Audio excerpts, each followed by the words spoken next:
These guys are ridiculous. These guys are ridiculous. Now, how about them damn Celtics? And we are back. Another episode of How About Them Celtics. Sam and I are here recording on Saturday, December 30th. And we are here after the Celtics win over the Raptors. Sorry, they had a back-to-back, almost said Pistons. Picked up 2 wins at the Garden, back-to-back over the Pistons and the Raptors. We've talked about both of those games individually. Make sure to go check those out. Also, Sam, I did end up looking. You were right. I uploaded Talking C's. However, it went up as unlisted for some reason, but it did go up eventually. So I don't know what happened, but it is out now. This morning. Go check out the latest Talking C's as well, because something got glitched. I imagined in a rush. Like when I woke up today and I saw it, I was like, I imagine Jack discovered it had not been uploaded and went into a state. Yeah. Well, it wasn't panic. It was just confusion. Because, there's no schedule for that to go up. But right. Check out Talking C's with Bobby Kravitsky as well. That said, without further ado, to kick off the show, let's give away some popcorn. The last popcorn giveaway of this year. It is the end of the year. Pull it up. End of 2023. It is time for 2024, but we're still giving out popcorn like it's I was gonna make some sort of joke like it's 1999 or like some millennial joke, but shut up. I'm just gonna shut up. Embarrassing. He was wanted some popcorn today. Who's gonna win? Who's gonna win? Who's gonna win? Who's gonna win? Who's gonna win? It is about time. One of the OGs in the comments section. Sublimina Keys 1674. Congratulations. You will win a $10 gift card to Inpopnito. Email us at hbtcpod@gmail.com with your contact information. Was it name, email address, which we'll have, and phone number. Bingo. And we'll get you set up to get $10. You can buy a bag, pick from, I guess, over 100 flavors. My dad informed me I was mistaken. So you can get sweet, savory, spicy, seasonal. They got it all, over 100 flavors. Check it out. Even if you didn't win, great treats to have. A lot of different flavors.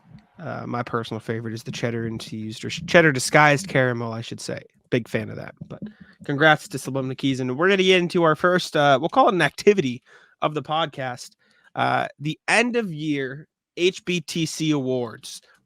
Maybe we do this every year. I'll make a background next year, but we thought of this like 10 minutes before we started recording and threw it together. But it is the end of 2023. This time last year, I think we had 120 subscribers.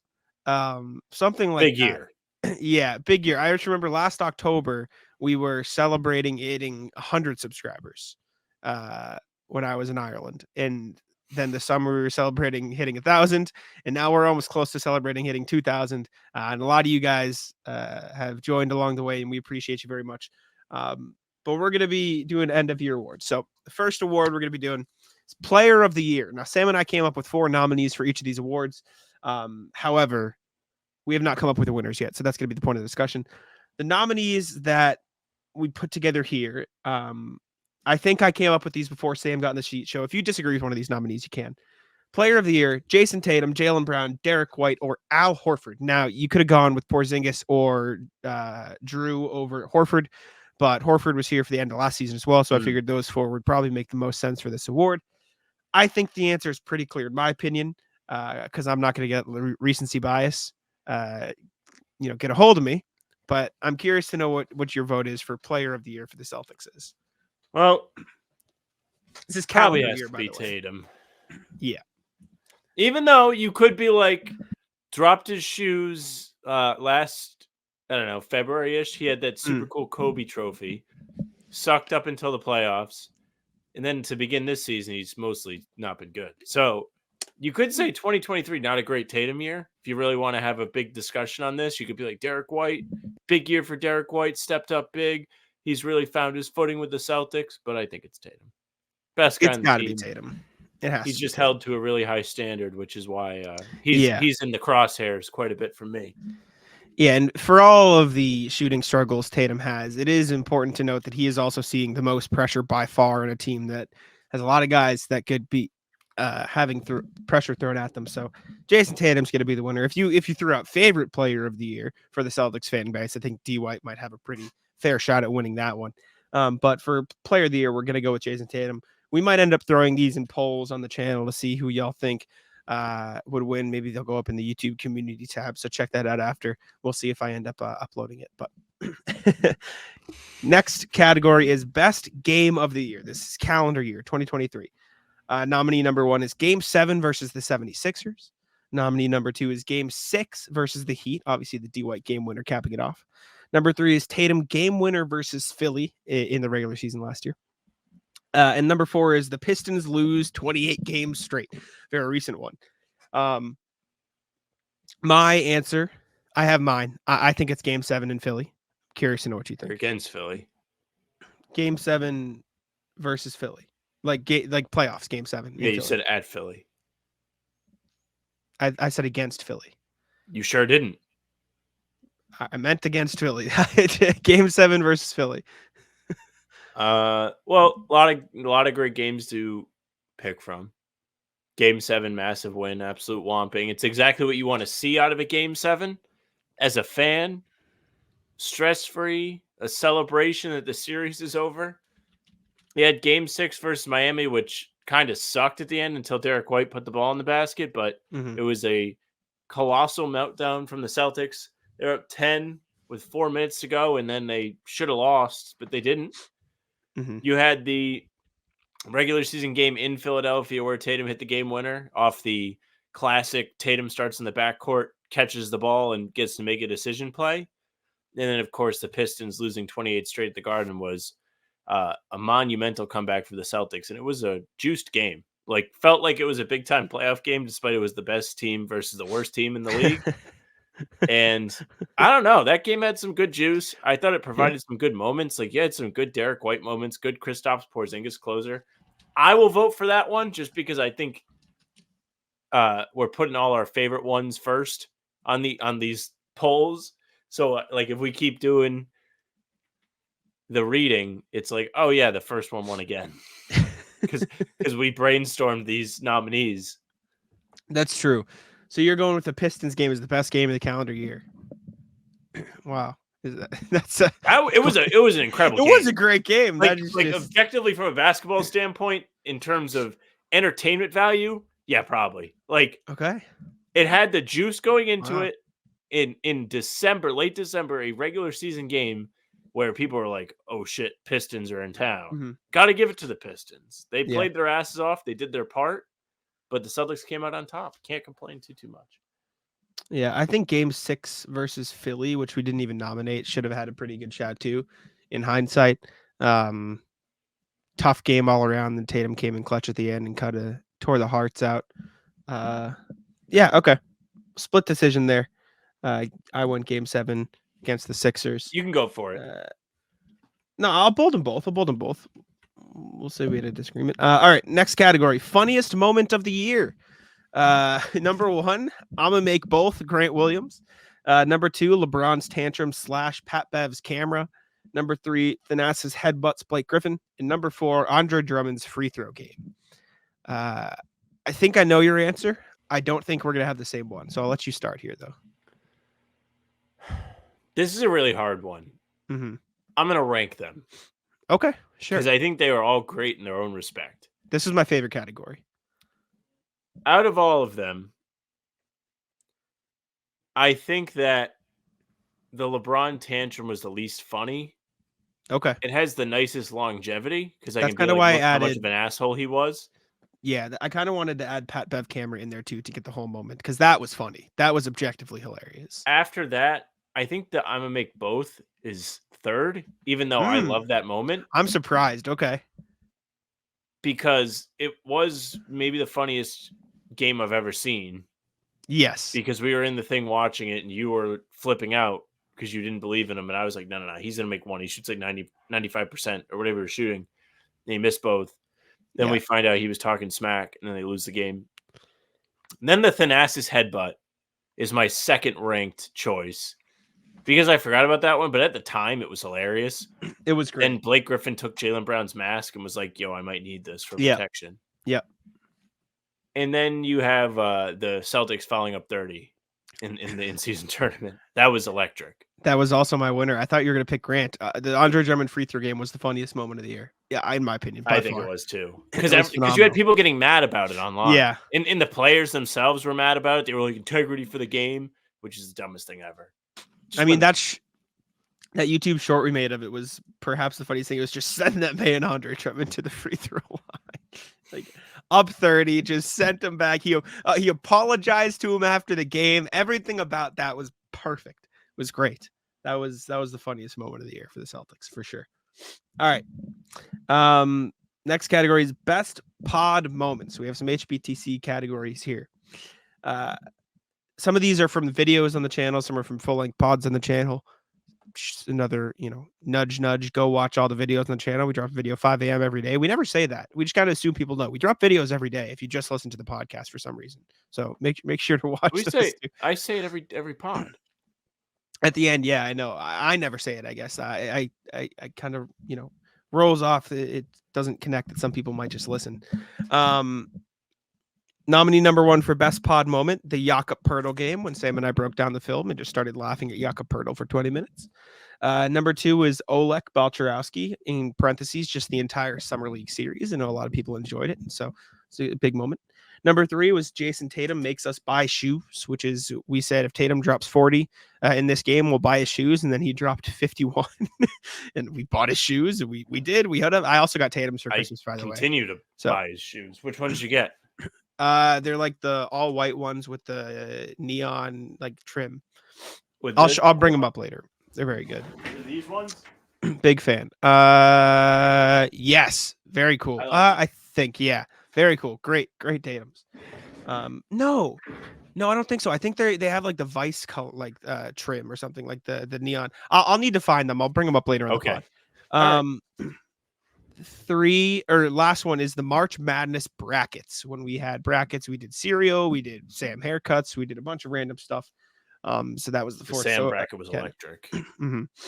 If we did that now, it would be excellent. We should. We jumped. We'll bring it back in March. Early. We'll bring it back in March. We're not going anywhere. We're going to shut down by February. Is that the plan? All right. So what are you thinking? You went first and last one. I'm going to go the best pod moment. I think of the March brackets. The March brackets were super fun. I think a lot of people enjoyed them. We got a lot of comments about them. I was considering the Tatum buy shoes, and I mean the Jakob Poeltl thing was hilarious, and the Summer League series was super fun too with the highlights. But the March brackets, I think even though we didn't have as many people watching, it was just a really fun thing to do because it caused a lot of disagreements. I thought it was entertaining. When we did the March stuff, we literally would go like a half hour just doing a bracket. It was great. Nonsense. So those of you that like the rat list and stuff, get ready for March because we'll do that again. It'll be great. But my favorite moment from the pod was the Jakob Poeltl game. I think that was maybe the funniest piece of content we both did like this year. Like I think we both had moments where we had like good rat list stories or whatever. But I think as a whole, that video was not intended to be that, and it wound up just being utterly ridiculous. In a way, we were breaking down film and we were like, wait a minute, this guy's getting murdered every single time. so that'll be my vote. Oh man, Ben, I already found it because I knew exactly which video it was. I wonder if we can find a clip of us roasting Jakob Poeltl. I have it on Twitter. Hold on. Oh wait, I think I already have it. I just looked for me dying laughing. If they're like holding their film session. Look at me. I think this will dig deeper and get them to remember how to play defense more than the coach actually. Poeltl's not even on the floor. That's how you know it turned into a mess. This is just us laughing at the Raptors. Well, they literally, I remember this moment because I said it looks like they're trying to run an offside trap in soccer because Porzingis is right on the back shoulder of Anunoby and he's about to get a wide open jam. So bad. Poeltl was so rough in this game, and he just had no idea what to do. Wait, here's Poeltl. Here's the man. He's gone. I think we watch this one. Okay, off the ball 2-man action between Jaylen and KP here. Look, sets a fake screen. Now you have one person driving to the rim, and you have to worry about that. And Jakob Poeltl once again comes in too deep, tries to overcorrect, and see ya. Big dump. Poeltl had no chance. That was tough here. Good choice. Good choice. All right, so I went March brackets. You went Poeltl. The March brackets are going to be a lot more fun this year, I think, too, which is great. I'm very excited to bring those back now that I forgot they happened. Give us some March bracket ideas in the comments. Mm-hmm. We'll maybe write them down or something. We might have to do a Sam and a Jack bracket this year for the people. Score early this NFL season with FanDuel, America's #1 sportsbook. Right now, new customers get $150 in bonus bets with any winning $5 money bet. That's $150 if your team wins. If you've been thinking about joining FanDuel, there's no better time to get in on the action, NFL. The app is so easy to use. There's a wide range of betting options, including you got spreads, you got your player props, you got over-unders, and more. So visit FanDuel.com/Boston and kick off the NFL season. FanDuel, the official partner of the NFL. All right. Worst pod moment. Going from the best to the worst. Worst pod moment nominees. Number 1, post Marcus Smart trade pod. I'm going to make it pods because we had to do the Malcolm Brogdon one, retract the Brogdon one, and then put up the Smart one. Both are still up on the channel. So if you want to see the true dichotomy of man, you can go watch them both. You're like, yes, let's go. And then I literally rolled out of bed at midnight and sat in this chair miserable for 20 minutes. It was something special. Nominee number 2 was pod breakdown after game 5 versus Philly. We need the context in this because this never saw the light of day. So after the Celtics lost game 5 against the 76ers, I was at the Garden and we were both very upset, obviously. And there was it's so packed in playoff time in the Garden that there was no good place for me to record. So I was just in the media place, like trying to be quiet, but Sam kept yelling. And so I couldn't talk because no one would hear me because Sam was yelling. And when I talk and Sam's also talking, I have trouble hearing Sam. And so it was just a mess. And I just go, Sam, if you won't let me talk, I'm going to leave. Then he just starts yelling again. And I just left the room. And I left for like 10 minutes. Then talk. It was so bad. I don't even know. It was a big pissing contest of like who was going to communicate first. It was bad. And then we came back silent. and we finished. If you look through the video after game 5 against the Sixers, you can find like a cut and you'll understand what happened. But that was one. Number 3 is post game 7 Heat pod. And number 4 is the Rain and Jay's Jeopardy disaster, where every question was too hard and they got everything wrong.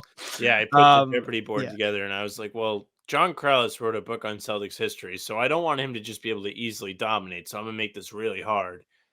And like one of my questions was like, which Celtic point guard had a double-double against the Orlando Magic in the playoffs in 1995? I'm gonna go. I think the post game 5 Philly where we left the call was the worst moment, though. That was so bad. It's hilarious, but at the time we were just heated, like not mad at each other per se. We were so mad at the team that it boiled over, and it ruined the recording for at least a little bit. It was bad. I didn't know if we were gonna have a pod that morning, but next one we have funniest Sam hate take. Nominees. Number 1, all things Scal. Just the 2-for-1s, the player is hurt, anything like that. Number 2, Tatum's poor shot selection, little recency bias, however it tracks. Number 3 is just threes, all the threes. It's been a lot better this year, but the end of last year, all the threes was very contentious point. And number 4 is the trifecta, I dubbed it. Levine, Randall, Zion. Just those 3 players because they get the heat. I mean, obviously the GOAT Sam hate take is LeBron, but it didn't feel as strong this year. So same thing with Dame, but Dame is in another category you will soon hear. So I'll go first since this is your category. So I'll let you have the final say. I'm going to say the Office 3s meme is the best, the funniest Sam hate take. Yeah, I'm a big fan. I like the Office meme, and that was such a constant. They just keep fucking shooting. Stop fucking shooting threes. Yeah, well, I have the threes bag up there. The bag is probably the funniest. We should have put that under funniest pod moment. Pull up the short. The bag. Right, pull it up. That can go with the threes. Yeah. I'll back you on that. Three's your answer? Okay. Just because of the bag. I think the bag might have been my best thing that I did all year. The bag was great. Bad might have been one of the best pod moments. We should have included it, to be honest. Here it is. Just lost game 5 to the 76ers. Just go ahead, Sam. Take it over. Yeah, I have bag over my head. You know why? Because I'm ashamed to support this team. Very good. Very good. I love it. All right. Second to last category here. Rat of the year. I'm going to bring Matt up a little early just for this category.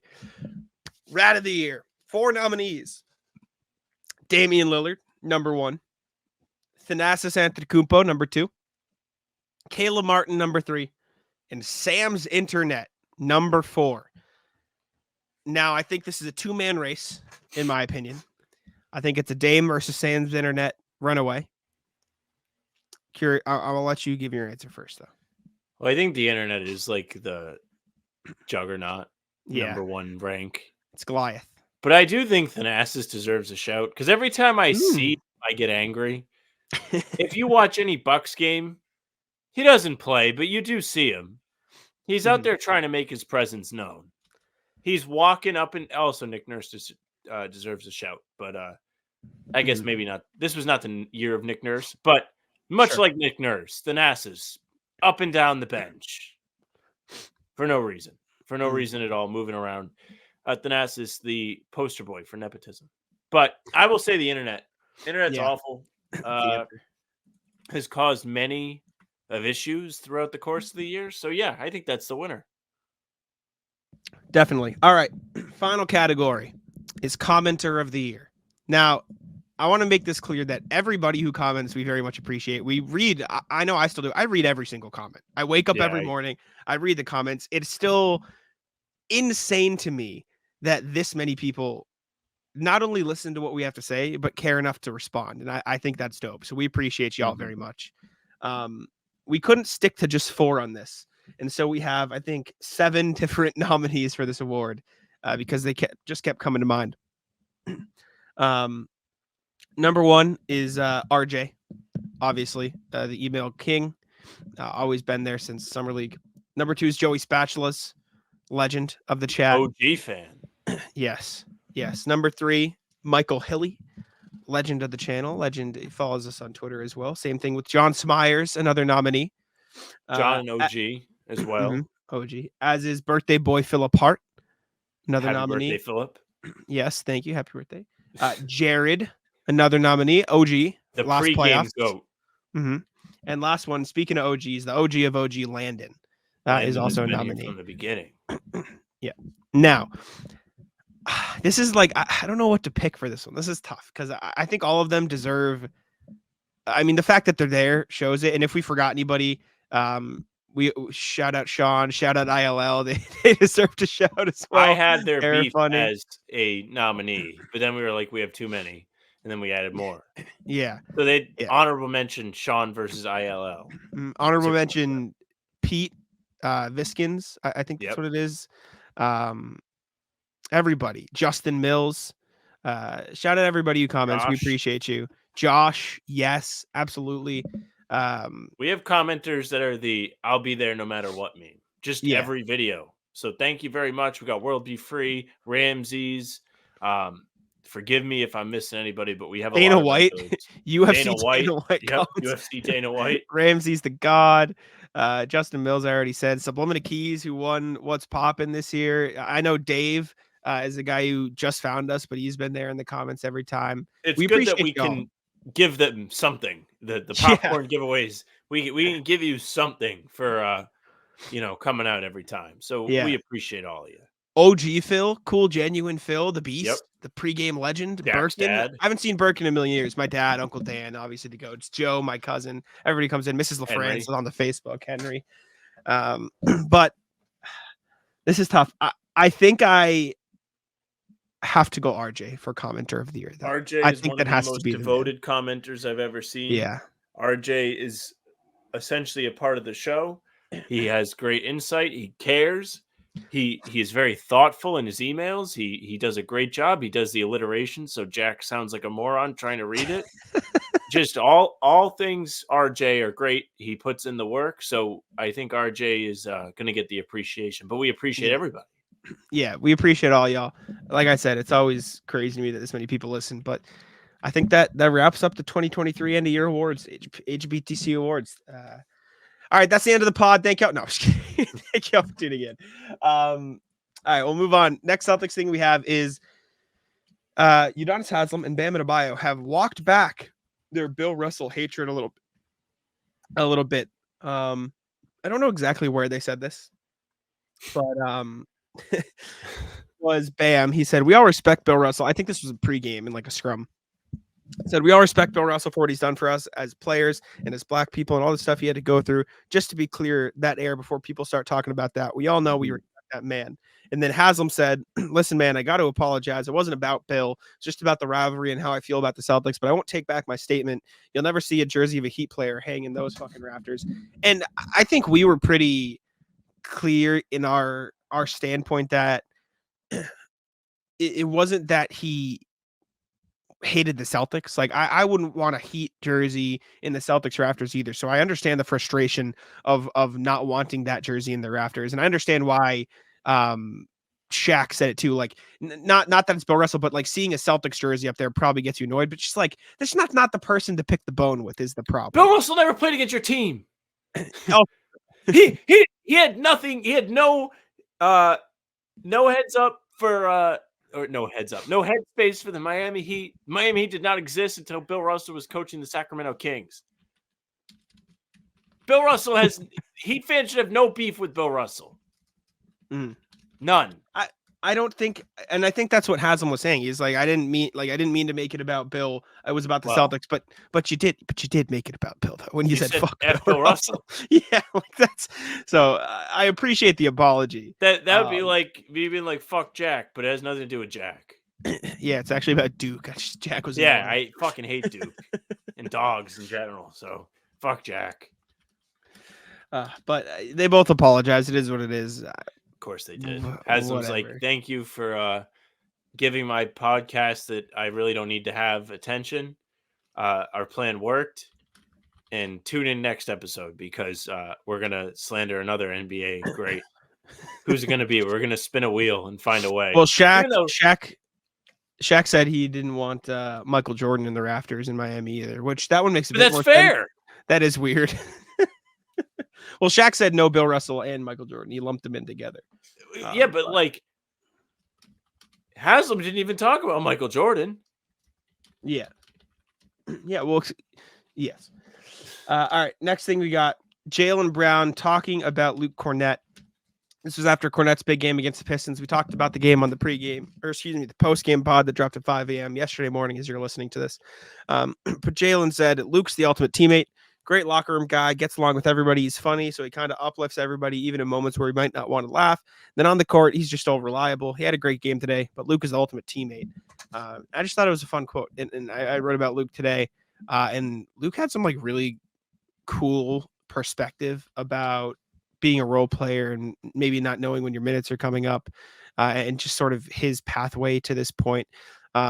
He said that I feel like I thought I was there earlier in my career talking about like focusing on himself, but I feel like there was quite a bit of suffering in my career and it opened it up where you just realize you're playing for yourself. Then when it wasn't going well, it was always still kind of about yourself.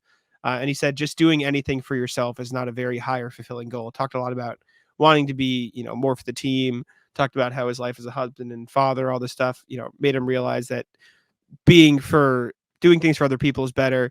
Then talked about how his time in Maine, made it a focus of we're here as a team. Let's just figure it out and do it together and be better together. And then it was just a very well thought out answer. You can read the whole quote because I'm butchering it in my Celtics blog article, shameless plug. But hearing that and then hearing Jaylen talk about how Luke is such a good teammate made me question why people hate him so much. Because one of the only comments on that Celtics blog article I wrote about him is, "Oh, corrected for he's the fourth string center." Actually, I'm like, you're really missing the point here, brother. What are we doing? It is true. Like people put a lot of energy into like the backup big guys. Like I have friends that like really, really stand by that they think Tice sucked. It's like I have friends that only text me about Luke Kornet. Our group chat was the Luke Kornet, basketball hate club or something for a while. I was like, what are we doing, guys? Come on. Like if you're gonna get mad at the guy firing up a million threes. Get mad at him. Don't get mad at Luke Kornet. He's out there trying his best, no matter what. And I think he's been pretty solid. Like, I think we've both been pretty consistent on that. Like, there's not a whole lot we all need out of Luke Kornet watching this team. He needs to go out there and have us not realize he's out there. And if we all realize he's out there for a positive reason, then it's just gravy.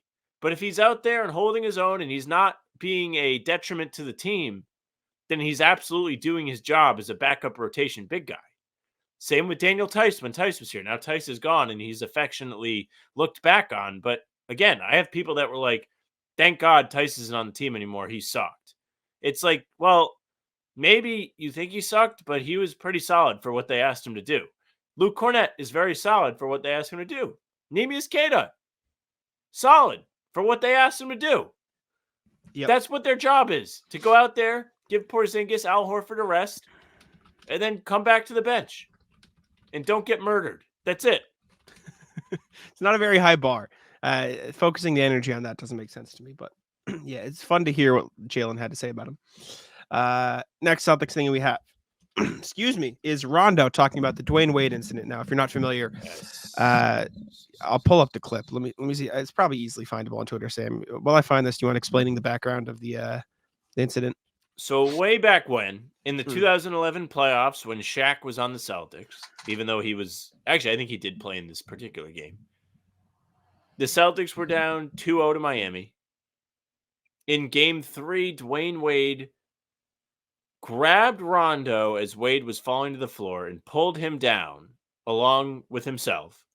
And Rondo broke his elbow, dislocated his elbow, hyperextended his elbow, something crazy. The clip is not pleasant to watch.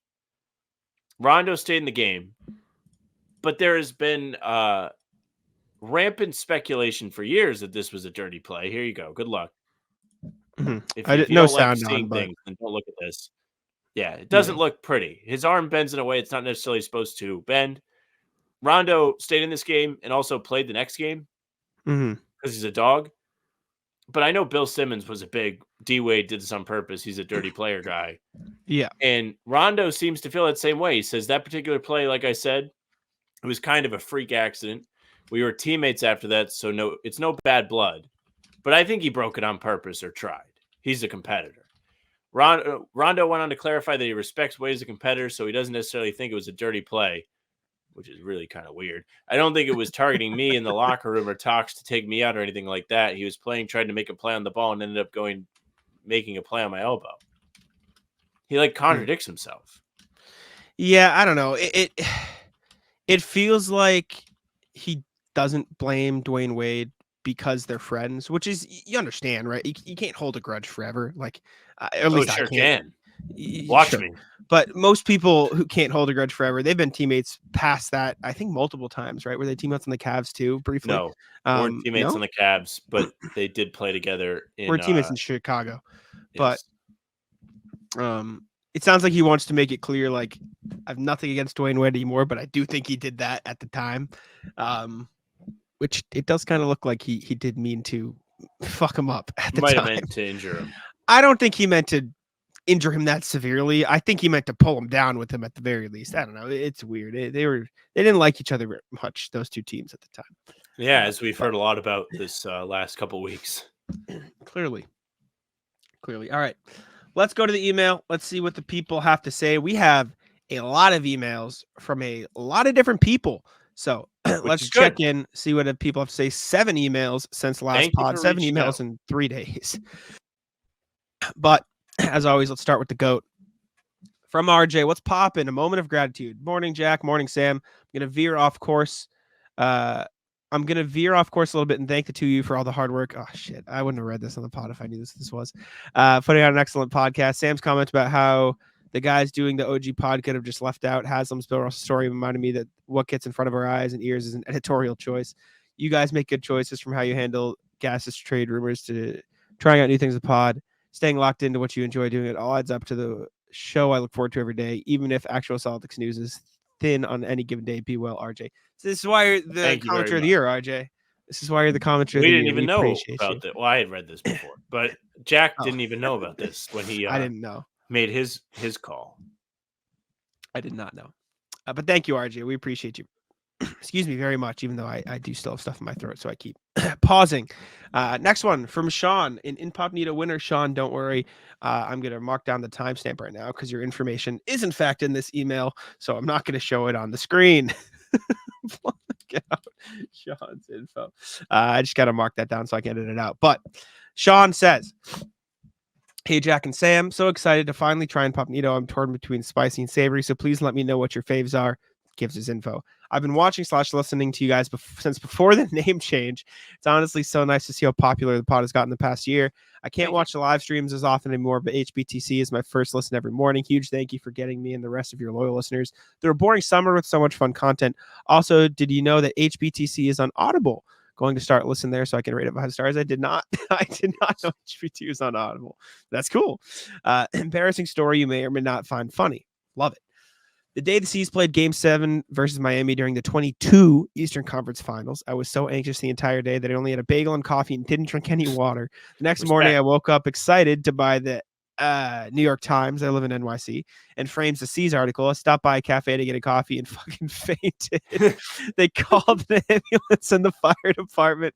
First thing I said after they asked me if I had a long night was the Celtics are going to the finals. Yo, I fainted because I was dehydrated and didn't eat much the day before. I also had an arrhythmia, my fault, but I blame the team. Rat list 1, people who take up subway seats with their bags. Put your bags or lap on the floor. I only do that if it's empty. To the NBA app. I watch most games on League Pass and it lags so much that I realize I'm about 5 minutes behind every game. Yeah.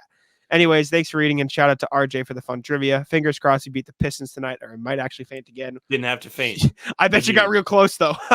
He might have fainted in the first half. Like at halftime, he took a little bit of a snooze and he was a little bit re-energized for the second half. The 21-point comeback was the defibrillator on Sean as he passed out. But couple things. Take up subway seats with your bags. Very rough scene, especially the subway. It's kind of like understood you have to like be around other people. It's an acceptable environment for that. 2, the NBA app. I was watching the last couple of Celtics game on League Pass because I was away. Audio, I had to keep resetting it because the audio would be out of sync. Yep. Get it together, NBA, silver, rat, fuck. Instead of trotting out all these jerseys, fix your app. I don't know what you watch on, but the app on the phone, you can't turn closed captioning off. And so it just takes up half the screen. Mine doesn't have that. Mine does. I can't turn it off. Yeah, I can't turn it off. It just doesn't go off. Oh, that's bad. It's very bad.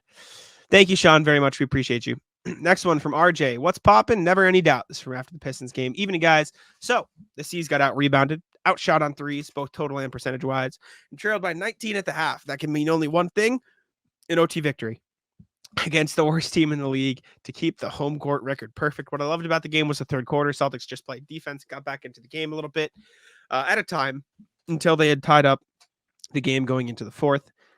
This was not the beautiful game I imagined, but it was winning a game when, quite frankly, they shouldn't have. But Holiday led the team with rebounds. JT led the team in assists and steals, and the Celtics did what champions do.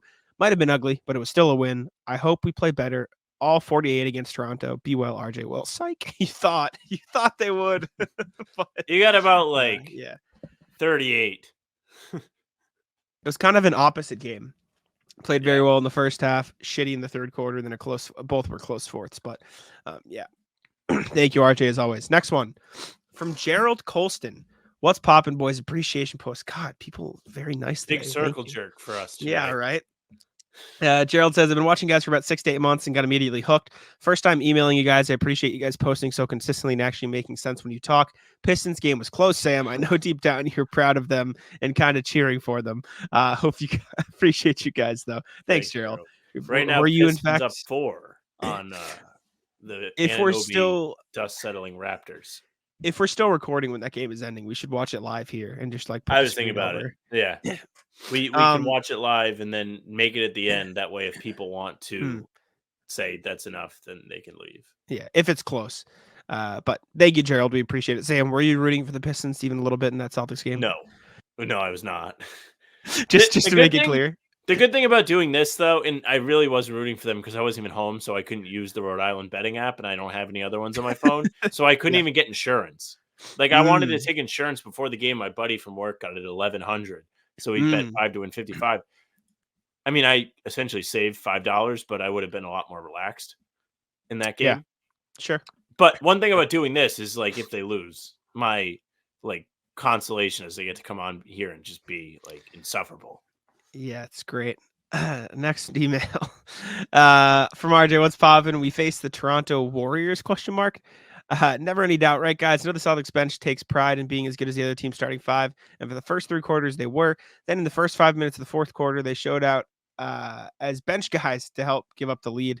But even then, nobody seemed to panic, which is the best thing to take away from tonight. The squad knows they can get it done as long as they focus and lock in. Weird 2 games. No one would have thought we'd see an overtime win and a 2-point win, but we got the wins. I'll wait for Celtics Twitter to lose their minds over us being the worst 25-6 team in NBA history. I'll just be happy with the fact that we're 25-6 and the best in the NBA. Be well, RJ. Not only that, 25-6 in an NBA that's really talented. Like there's a lot. 25-6 with the hardest schedule. Yeah. So very good. Very good. Let's lean back. Next email. Time of the Next show. email, back-to-back nail biters from Clay Raposa. I don't think we've seen Clay. him before. Hello, Clay. Hey, fellas, hope all is well. How about our boy Dikembe White? Oops, I mean Derek. He might not be the most talented player on our team, but he is our best player. I agree. Who is more clutch than D White? Probably. Props to JB. The growth in his game. In his game. Still a work in progress, but incremental games are evident. Like Scal said, I'm not sure he makes that pass to Kornet last year. Lastly, O'Shea is okay with me. Can we get this man some steady minutes? That's what we're saying. He is consistently impactful. Jack, you are correct. I concede that Luke is better than Kata. Thanks. We've been on that for a minute. Thanks, fellas. Keep up the good work. Your homie, Clayton. Appreciate you, Clayton. Thanks for the email. Thanks, Clayton. Speaking of the last point about Luke and Kata, a lot of people in the comments of the last thing we did just saying, like, who cares? Enjoy both of them. And it might not even been directed at us, but yes, it is true. Like, enjoy them. They're both on your team if you support the Celtics. The good news for you is you don't have to pick one. They're both there. So you can support both of them. Good Kornet game. Nice to see him have a nice 20-point night as a starter. It's nice to see he can fill in those spots. I saw Dan Lifshatz put something out of the Sports Hub, and he deleted it. But Evan Valenti, friend of the show, had a screenshot. And it was basically like, why are people celebrating this? Yes, he had a great game, but it's no indication of what he can do in a playoff environment. It was like, shut up. Like, can you be happy about anything? And this is coming from me. Yeah. Let's tell him. I don't get hating on like the little guys. Like Luke Kornet, he has a 20-point game. It's found money. There is a point to, like, sure, it might not be an indication of what's going to happen in a playoff game, but like, enjoy that it happened. Like, not every 9th guy or 10th guy on a team can start and have an efficient night like that and essentially dunk the game winner home. Clutch dunk from Luke Kornet in that game yesterday. But, like, seriously, just be happy with who you have. I don't get it. Yeah, I agree. And for what it's worth, like, just because Luke Kornet is better right now, like, I also think they should continue to play Kata because his ceiling is higher. There's and value in him that. is important. Exactly. So thank you, Clayton. Thanks for the email. Keep emailing us. We appreciate y'all.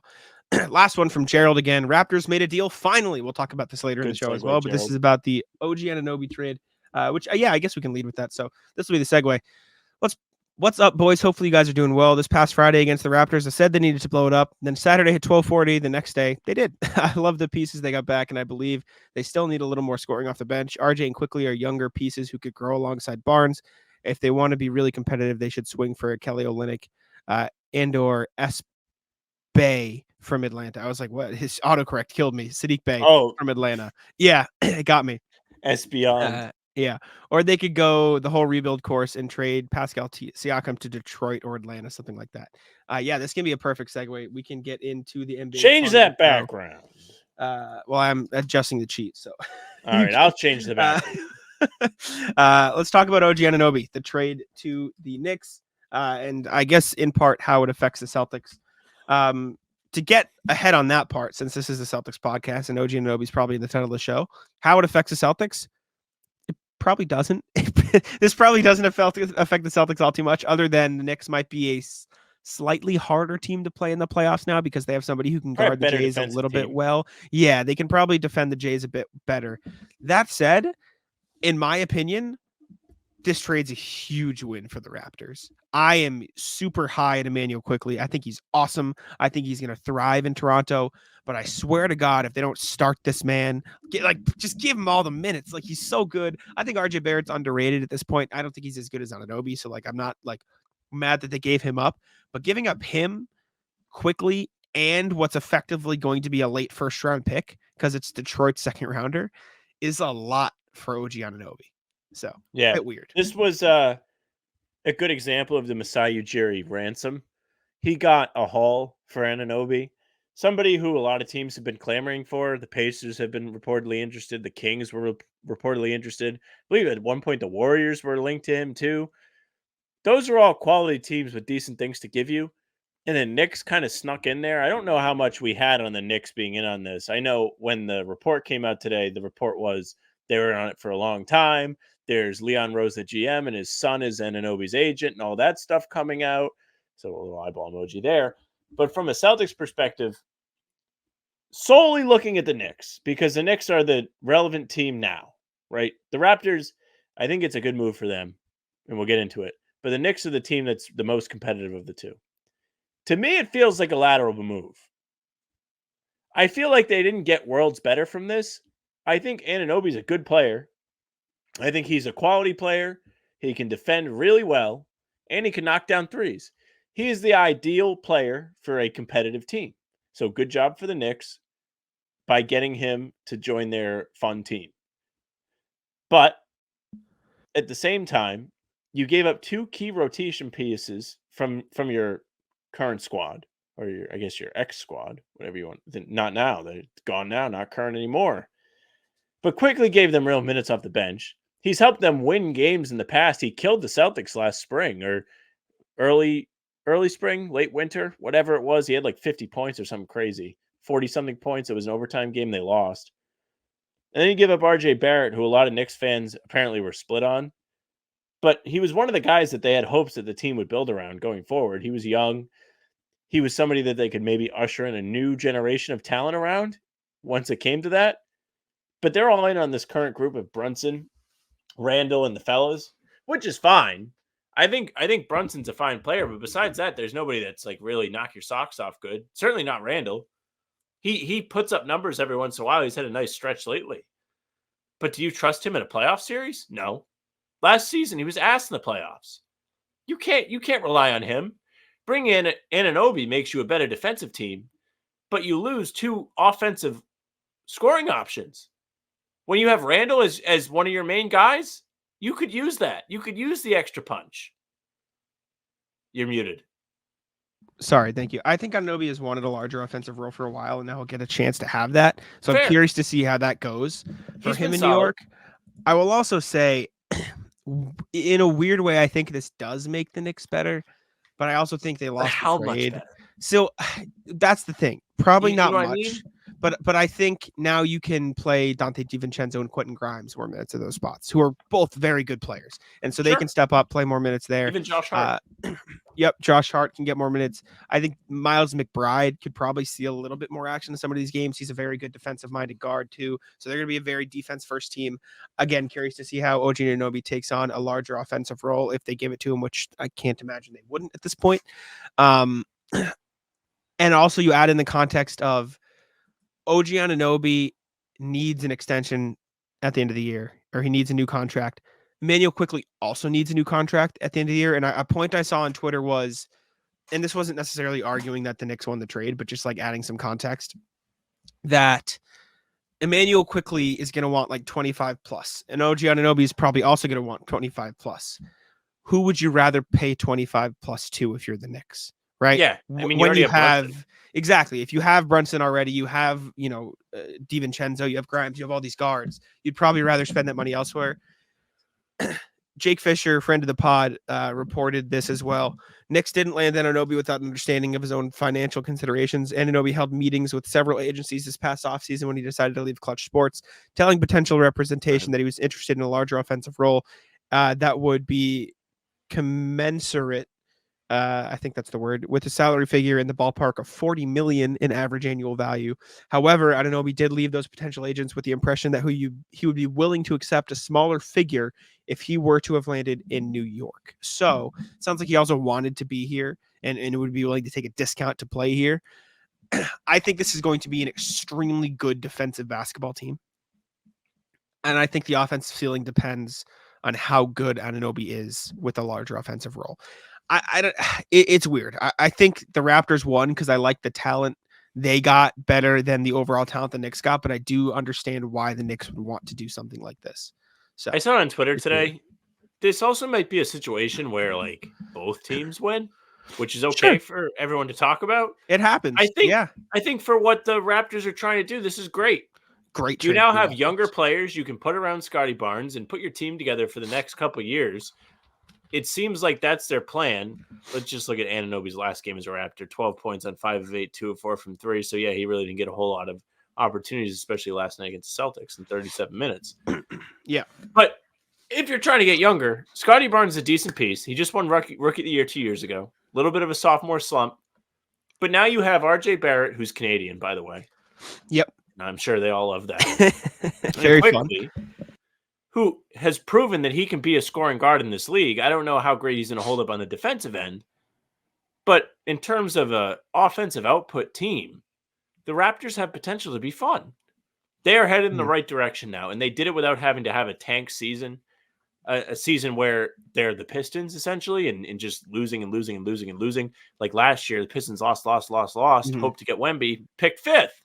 It doesn't always work. They're making their own look. Good for you, Jerry. He doesn't back down. We talked about him this summer when it came out like he was like reportedly hard to deal with or whatever.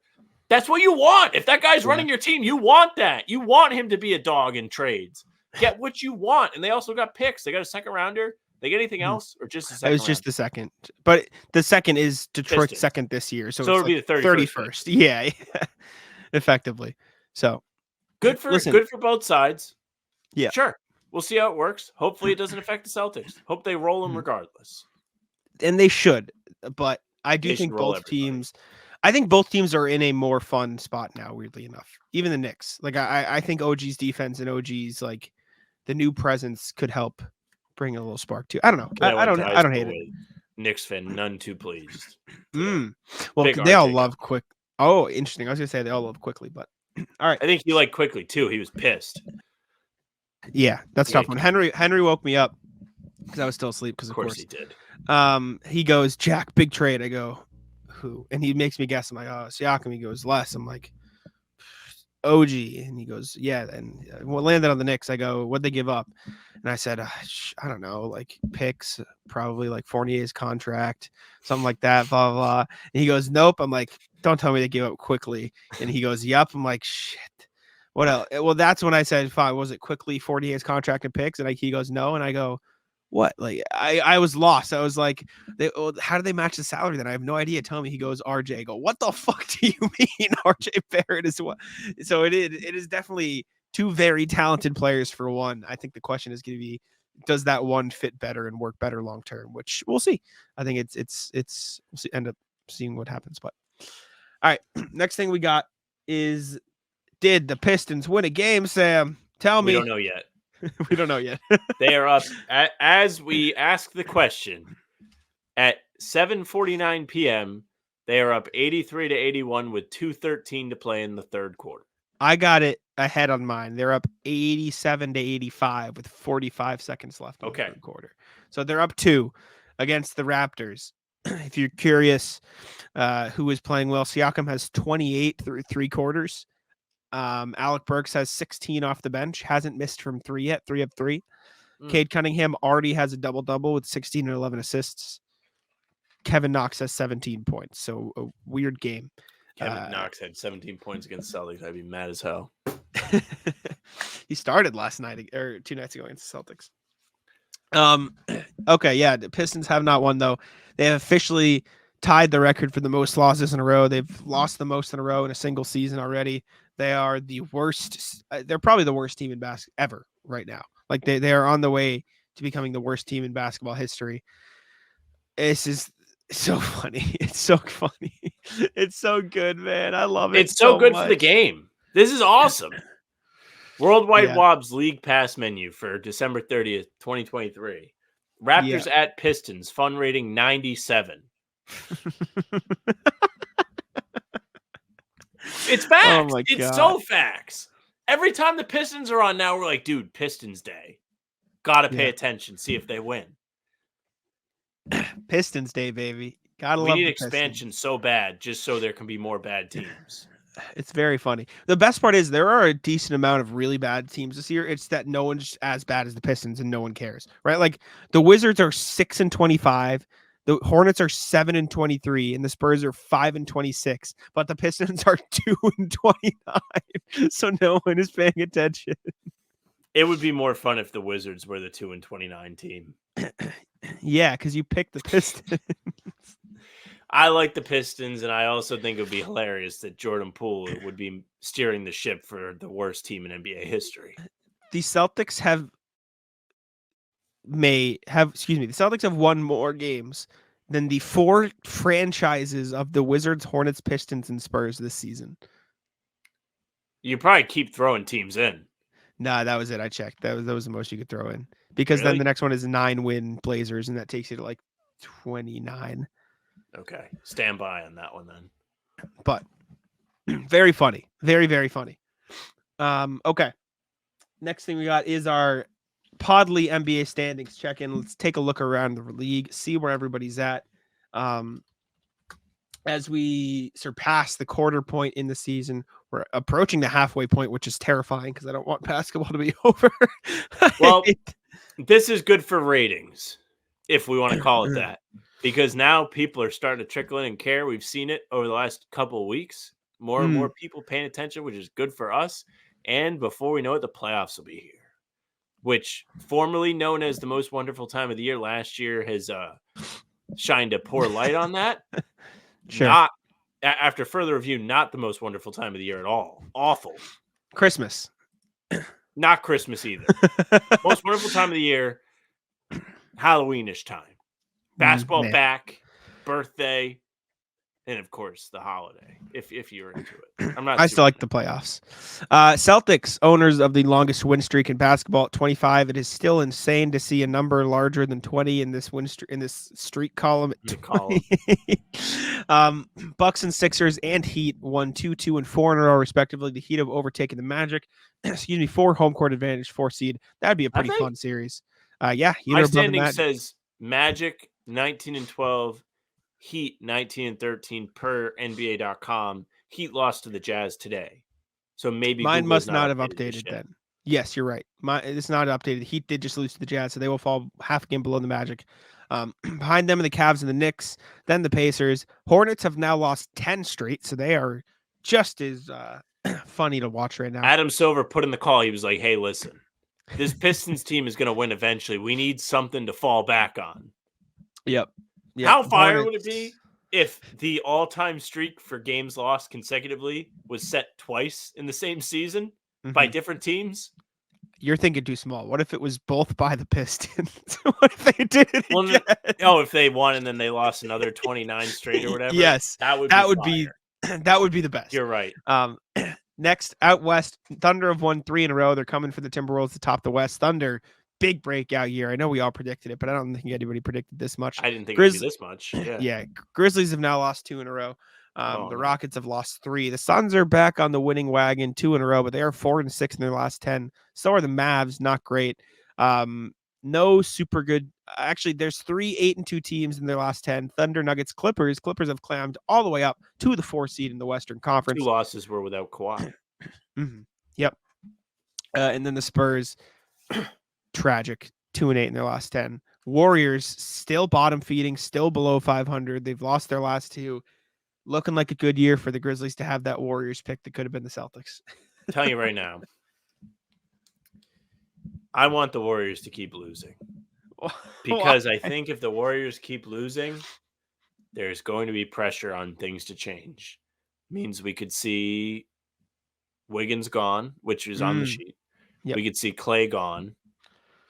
Which is interesting. I'm just curious. I want to see what happens. I want to see what happens if they get put under a little bit of pressure here. I don't think they're trying to do what they did in 2020 again, which is be asked and then pick and then miss on the pick. I agree. Which they won't even have. They won't even have. Speaking of Wiggins, Wiggins could be the next guy on the trade block. The Grizzlies do have their picks by way of the Celtics from the KP trade. No, from the Portland has it from by way of the Drew trade. Sorry, I'm getting all mixed up now. Celtics got it. From the Grizzlies, trade. But Andrew Wiggins could be the next guy on the trade block. Tim Kawakami of The Athletic, though I've said in the past the Warriors might be reluctant to trade Wiggins so soon after he signed a relatively bargain rate contract extension, specifically so he could remain with the team. I've since heard that this would not be a major barrier for the Warriors to explore the Wiggins trade market now.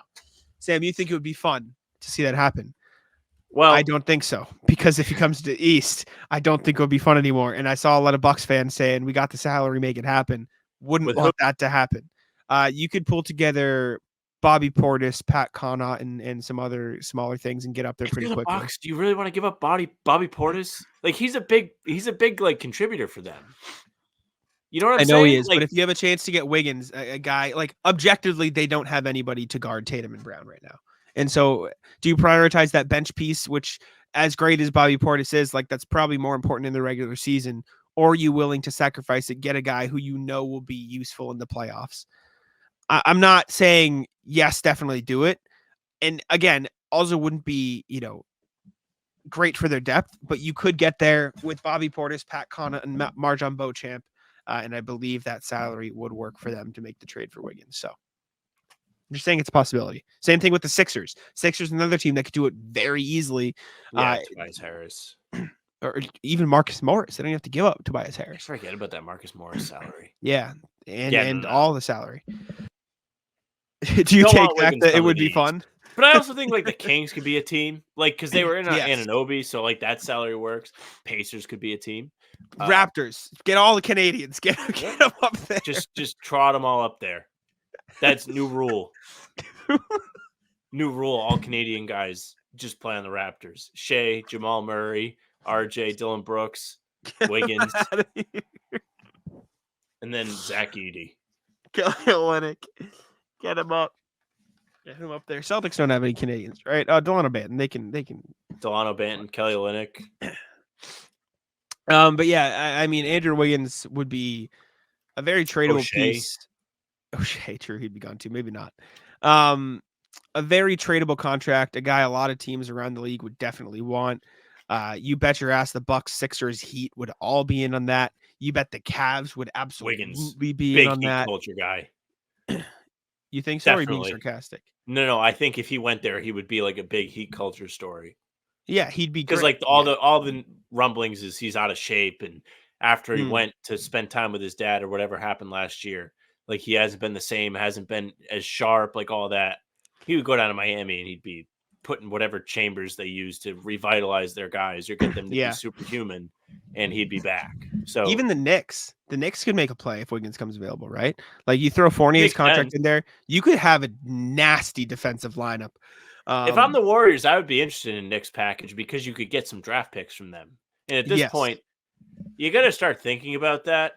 I don't know what you do. Like, do you do what the Celtics did if you're the Warriors? Do you trade away Curry and Clay and try and get like a future foundation built from those guys? I don't think you can trade. I think Curry's legacy is too strong, and so is Clay's to do that. But it has to be something that trickles through Mike Dunleavy's mind. He could be like, damn, I could be Danny Ainge. I could get the next Tatum and Brown just for trading Curry away. Do you think the trade package for Curry would be the biggest we've ever seen? It's hard to say because I feel like we see the biggest we've ever seen in a lot of different ways. Like you can see big trades happen nowadays where it's like Gobert and they have 5 first-round picks go out for him. But at the same time, there have been trades throughout history that have panned out to be big. Like the Brooklyn trade, right? That it worked out massively for the Celtics, and they got those unprotected picks. But at the time, like the Nets gave less than Minnesota did. They gave less picks. Yeah. Maybe. Where do you think? Where would Curry get traded? It would be some desperate team like Charlotte.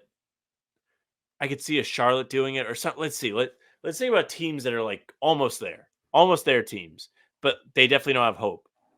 Like, I don't know. I wonder if Minnesota would be in.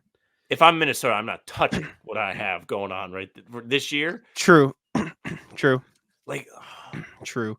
I don't know, man. Really That's bad display for me. Like, it's such a weird question. I'm flipping through my head. Like, I could see Dallas do it. I wonder if Philly would do it. They don't have the picks to make it happen. If I'm Philly, you pair Steph with Embiid. That's easily the best player he's ever played with in his life. You could see. Chicago try and do it. I don't think they have Chicago would anything, probably but they try. could try. They could New try York. their best. New York would probably try. You don't care. It does Brooklyn. not. It's not a great fit. Brooklyn would doesn't probably learn their try. lesson. They're like, we are back. Phoenix, they don't have anything left, but they could try. Would you trade? I'd say, see, Bradley, it's been a great run, Mr. Beal. Get the fuck thanks out for of 3 games. Imagine, that'd be the funniest shit. Anyways, we don't have to actually talk about that. Wiggins is on the trade block is the point. Let's get into the rat list here. Would you like to kick us off? I would. Yes. Rat list. The SEPTA. So if you've never been to Philadelphia, you have been to Philadelphia. What's this? But they have. I'm gonna fucking explain it, dickhead. Okay. Fuck you. I'll tell you what the SEPTA is. SEPTA is Philadelphia's subway. Mm. They have. It's actually their public transit. Southeastern Pennsylvania Transit Authority, I think. Anyways, train. My man was just smoking on the train, dude. Just ripping a cig right next to us. I was like, what is going on here? Also, SEPTA, the people I was with disagreed with me. Makes me think of Septic Tank. Like, bad name. That's what I thought originally as well. Bad name. That's what I assumed. And they only have 2 trains. They have one that goes up the city and one that goes across. They don't have like branched out. They have trolleys, but they don't have subways that go across. Like Vegas. I think it makes an X. Yeah. That sounds like Vegas, like the useless one train that only goes one half of the strip. You know what I'm saying? I know it's not the exact same, but the same like stupidity of it. Mind you, I spent like 4 hours in Philadelphia, so I know the whole city. But train not good. Train of all the metro systems I've ever seen, lowest on the power rankings. Worse than Vegas. That doesn't count. Okay, that's Monorail is not metro. Sure. Okay.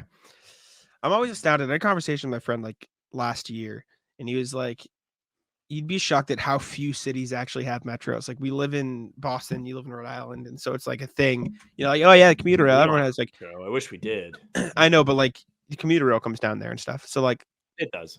It is crazy that like, as much as I shit on the T, which I'm gonna do in a second, like 90% of cities in the US just don't have anything like that. It's like drive or walk or figure it out. Like, it's crazy. It is a very like cool thing to have that I enjoy. But Ratless the T, being dog shit, back to back. One, it just took forever yesterday for whatever reason. Like, it was moving slow. It took a while to get there. It took like 15. I had to wait 10 minutes. Blah blah blah. The other day when I went, I walked up, saw my train leaving, then had to wait 18 minutes for my next train. What the fuck? However, Sam, the worst part, the real T rat list today. Announcement comes on. The Green Line will be shutting down from the 2nd of January to the 14th, and then from the 16th to the 28th for rail work. Well, at least you can use it on the 15th. So it was something like there's like a 2-day break. It's like something useless. Listen, I don't need to use the Green Line to get to the Garden, so I'm lucky. It's very nice. I can use the red line, then I can take the orange line instead of the green, and then I can take the orange line back, and it's fine. I can't. The Green Line is usually how I get to my buddy's house, so I'll have to find a different way there. But how are you going to shut down an entire line of your train for 2 chunks of like a week and a half at a time? People use that to get to their job every day, and you're just saying, sorry. Also, not for nothing, like this was the time to do it. Like the holidays when people aren't working. Yeah. Like if you want to be like, people are using it to go to work, like not a lot of people work in like the last 2 weeks. But the first 2 weeks, the people are fucked. What are we doing? Well, like, yes, but also they can be like, can't come to work, Green Line. Perfect excuse. Sorry, I was late, Green Line. Yeah, but also North Station on the Green Line. North Station's going to be on the Green Line, though. So people getting into games, Celtics games are going to be bad for the Celtics, yeah. Much harder to get to. Celtics aren't going to be home that much, though, right? I mean, I'm not sure. But just might be good for you then. Ratless in general. The Celtics are, they are away a decent amount in January, actually. So I guess it doesn't matter, but still, just fuck you. It's some shit. Let's see. Ratless, my girlfriend. So we were driving back home today. Sure, we took turns driving. It was a 5-hour ride, which is another story. Not great, not fun. She was driving, I think the Anunoby trade happened like 10 minutes ago. So I'm kind of like going through, seeing what people have to say, like as one does when news breaks like this. And she's driving, and then I just hear this. I thought I was reading my last words ever. I thought we were about to get in a head-on crash. And I'm like, what? What? I thought we were about to die. She's like, oh, no, I thought I forgot, like, gifts for my friends. But I have them. I was like, oh, good. Glad you got them. I thought I'd just eaten my last meal. Like, top 5 places not to gasp. Behind the wheel. Yeah, it's the cockpit of a plane. That's a bad one. That's real bad. Let's see. What else do I got? I was gonna ratless Duke. But it wasn't that bad. He likes to be all up in your shit when you're trying to eat something. So he'll like, I had like food on the couch the other night, and I set up like barriers. Like I put up a bunch of blankets on either side of me, creating like a fucking moat, or like the inverse or whatever, like a big wall around me. And Duke just started like slowly climbing over it. Like I wouldn't see him, his fat fucking ass climbing over the wall. His 100-pound dumbass trying to sneak over it. No, but I don't know. I don't have much rat list for you. I think I burned a lot of it out on the last one. Anti-rat list, the new shoes I got for Christmas. You give your next rat list, and I'll grab my new Tatums to show which ones they are. How about that? Okay. All right. Anti-rat list. So rat list is any road trip. Now, this comes from me. I am very fortunate. My mom is a flight attendant. So oftentimes when we have to travel, and throughout my life, it has been courtesy of her family passes. So I'm very used to flying, being places quick, and not having to worry about being on the highways, getting between states, dealing with tolls. First and foremost, we will rat list Apple Maps. Apple Maps decided to give a detour today. And the detour was to get off an exit, go through a toll, drive, take a U-turn on the off-highway road, turn back around, and go back through the toll. So essentially, Apple Maps was like, here, pay an extra $2.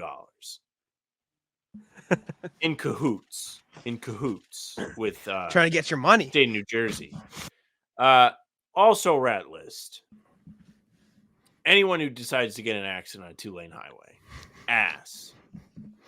And rat list, double rat list on the accident thing, because we were driving and Apple Maps Siri, that dumb fuck, goes, hey, would you like me to reroute you? There is an accident 38 miles away.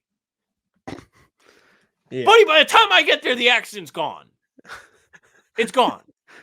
So anyways, we end up on this off, like we didn't take 95 for a lot of the drive back. We took like different highways that went around 95. Yeah. And one of them was 2 lanes and there was mad traffic. There was this guy in a Chevy Tahoe driving like 55 in the left lane. I could not get around him for the life of me.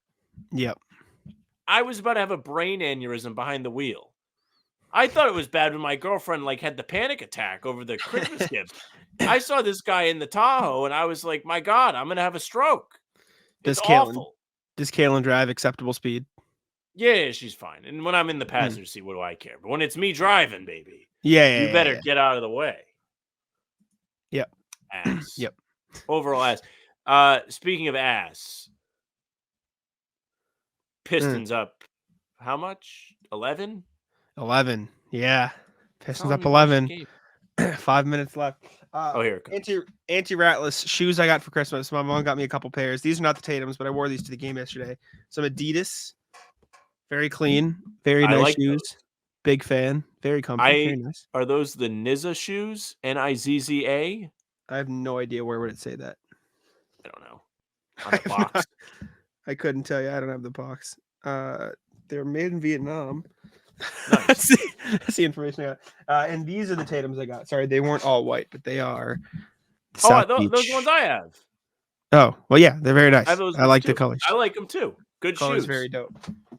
But yeah, anti-rat list. My mom, who I walked out of here to grab them, and she goes, "Take your headphones off." I go, "What?" She goes, "Are you doing the rat list?" I said, "Yes." Am I on the rat list? No, it's anti-rat list. She goes, "Okay, good." Am I So- on the rat list? She was very concerned, but that's all I got. You got any more rat list? You know I don't. All right. I don't. All right. Well, we can wrap there then. You want to Thank do y'all the for tuning in. Pistons? I mean, we can edit it in. Do you want to edit in our reaction to the end of the Pistons game here? Yeah, I don't know. Like, it's tough because we've been like laughing at the Pistons for 2 weeks now. If they break the streak, we don't talk about it. It's tough. Yeah, we can. We'll edit in our reaction to the end of the Pistons game right here. Okay. But editing Jack here. It's 3:16 in the morning. The first upload of the podcast didn't go up correctly because we tried to react to the Pistons game. Fuck you, Sam, for wanting to watch the Pistons. I now despise the Pistons because I was trying to sleep, but the video got blocked. So from now on, I hate the Pistons, and I blame you, Sam, and I hope you hear this. Goodbye. No Pistons reaction. Thank y'all for tuning in.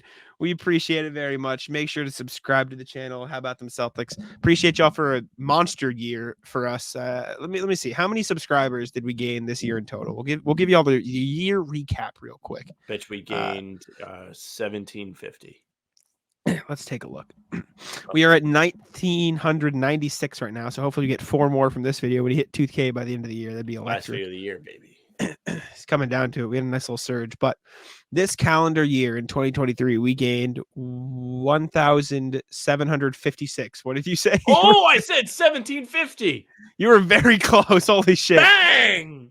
And we had 547,587 views. So thank y'all very much for a phenomenal year, more than we could have asked for. Happy New Year. Thank you very much. Subscribe, leave us a review on Apple, all that good stuff, and I'll let Sam take it out. Yes, thank you very much for listening or watching. If you're watching, make sure you subscribe on YouTube. You can find all of our full-length pods here on the YouTube channel.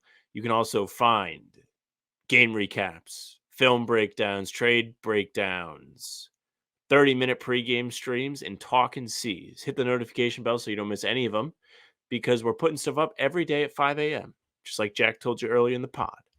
You can also leave a like, leave a comment, tell us what you thought of the OG Anunoby trade, what you thought of this potential Pistons win, and also what you think of Wemby, because you're seeing him later today. You can also find us on Spotify and Apple and Audible, according to our man there in the email. So leave a 5-star rating on all of them. Follow us. You can get the audio versions of any full-length pod and game recap right to your inbox. You can find us via email, hbtcpod@gmail.com. You can also be entered in the Inpopnito giveaway, whether you want to email us or comment. Say what's poppin', and you will get your name up on the wheel to win $10 to the online store. You can reach out to us via socials at How About Them C's, Twitter, Instagram, TikTok, Facebook is just the name of the podcast. You can find our pregames there, YouTube and Twitter. Jack's Twitter is at JacksMoneyNBA. Mine is at Sam LaFrance NBA. That's it for us. Tic-tac-toe. Come on.